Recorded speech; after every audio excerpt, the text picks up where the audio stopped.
Your first grammar rule is subjects and verbs, and while this might seem basic, it's a really important one because all of our other grammar rules will build on this. In order to have a complete sentence, you need both a subject and a matching verb. And our job on the test is to figure out what the subject of the sentence is and what that matching verb should be. Let's look at an example.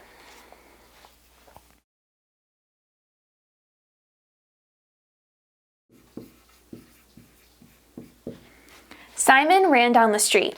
And what's the subject of this sentence? Simon, and the verb, ran. This is what we call an action verb.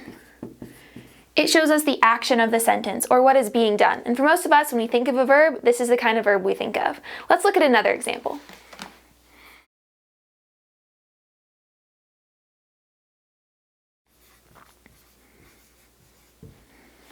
Simon is the smartest kid in 6th grade. The subject of our sentence is the same, it's Simon. Our verb here is. And this is not an action verb. This is what we call a linking verb. Or you may have heard it referred to as a helping verb. Instead of an action, it links information in our sentence. In this case, it links Simon to this information about Simon in our sentence.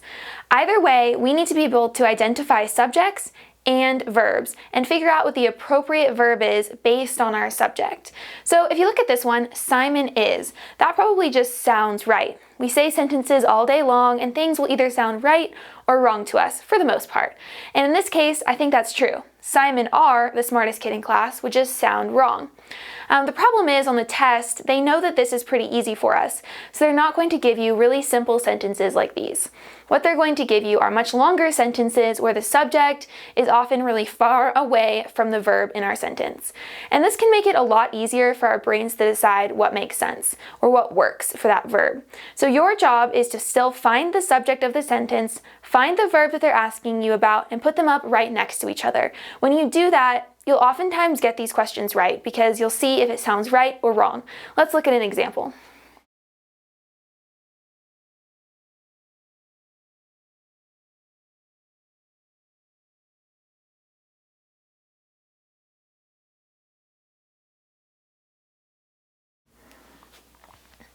The prairies that cover the Midwestern portion of the United States, although seemingly homogeneous, is actually a diversified ecosystem home to a wide range of flora and fauna.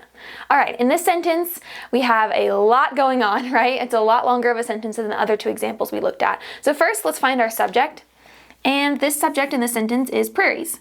That may be a little tricky to find sometimes, and in this case, maybe you struggled finding the subject of this sentence. If so, think about a couple things. What is the sentence about? What is being described? What is doing the action, or what is being linked to other information? That should help you find the subject of your sentence. Okay, so now that we found the subject, let's take a look at our verb. And they give us is, so our job is to figure out, is this the correct verb? Let's put these two words next to each other. Prairies, our subject, right next to is. Does that look right to you? It shouldn't, right? Because prairies is plural, so we need the plural linking verb, which would be are. Okay, so that's your job on the test. Figure out what your subject is, your verb, put them right next to each other, and then your brain should be able to do the work from there. All right, so I encourage you to take a look at the practice questions in this section. I know that this is a basic concept, but it's really important that we get strong at these fundamentals on the grammar rules so that we're not missing points here.